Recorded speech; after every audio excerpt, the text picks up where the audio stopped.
Minimising waste. This just makes me cry when I see this, all right? Okay, these snail trails where hay's been fed out. You know, and this is in the middle of a drought and people are complaining about the price of milk, all right?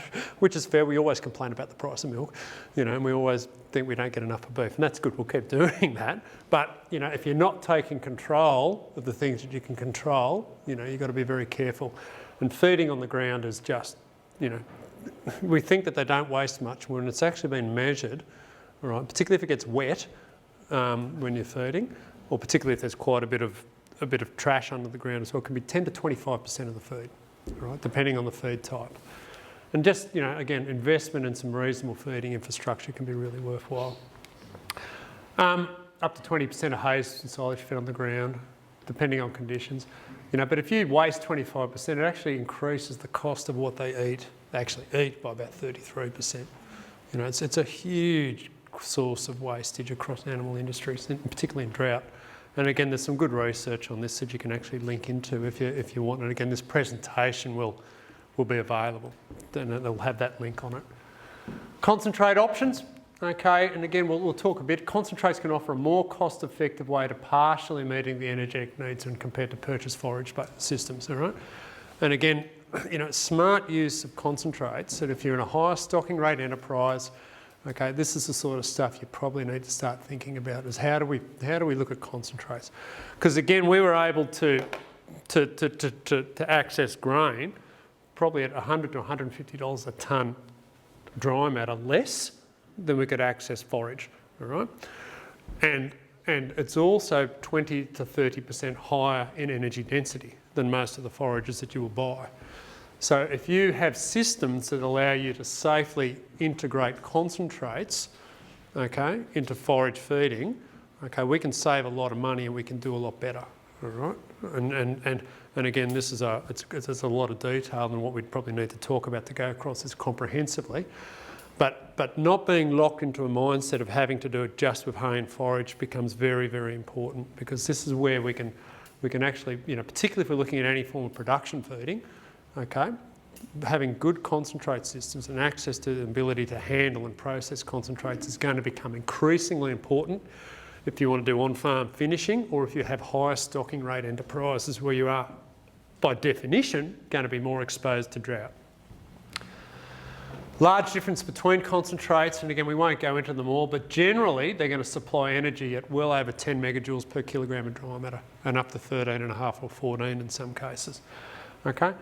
You can't just live on them alone, all right? So we need to have ways to integrate those with forage systems. And we've done some very simple feeding systems where it could be feeders like this with a couple of hay racks. And cattle will tend to move around, but as the starchiness of the feed that you feed increases, okay, the higher the grain content, so too do some of the potential disease risks, particularly acidosis, all right, which is grain overload type situations. Now, we can manage that to a degree. The first thing you've got to do is actually have a choice, all right? Because it doesn't matter what you put in with starch. If that's the only feed, you're going to have problems. So you have to have access to good quality or palatable roughage as well if you have a starch system.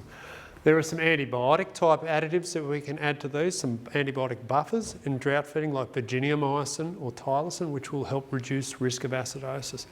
The way that we put the concentrates together can be very important. So we have some that are safer than others. And again, it's quite a comprehensive discussion. We can't probably do it all now. We might do it next time at the beginning of the next drought. Okay, we'll come back and do that. All right.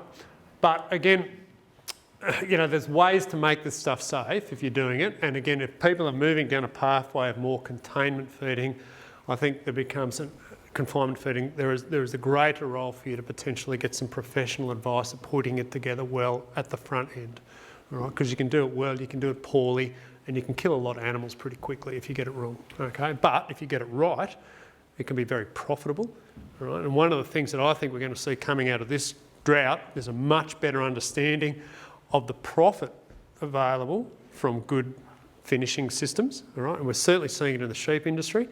Okay, those guys in the sheep industry, they're going to be a big competition for grain as we move into the future, because they worked out that they can make money out of $600 wheat. Okay, good money finishing lambs on $600 wheat, particularly when those lambs are worth $300 a head.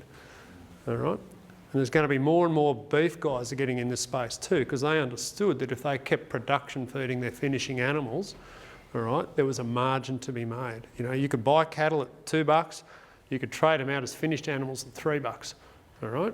And what they were finding is they didn't make a lot of money on the weight gain. What they made money on was the $1 a kilo across every kilo that they got, an increase in value from buying a skinny store and sending it out as a finished animal. And there were margins there for people that were doing it right and buying feed to do it.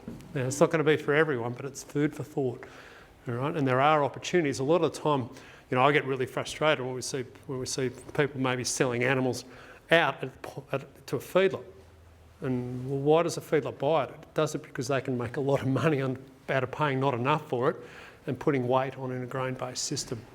All right? We will see more of this happening, I think, as people get a bit smarter around feeding on farm.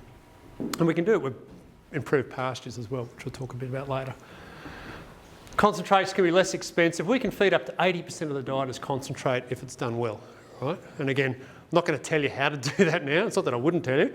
It's just we just don't have time. Delivery systems really important. Even access, intake regulation is important too. So having, you know, there's ways that we can regulate intake both by how we set these machines up. Yeah.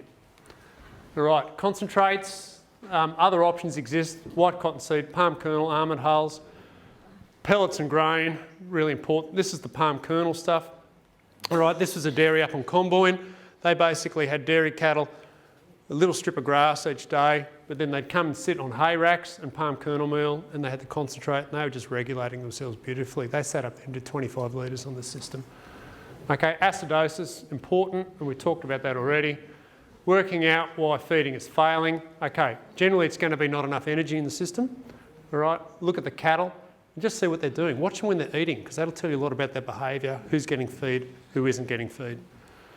Understand the impact of feeding systems on distribution and intake. Be mindful of the room and availability of nutrients and do your feed tests. Look at the feed itself, okay? And then concentrates can certainly be part of the solution, okay? And think about some of these other things as well, because that's not what we don't want.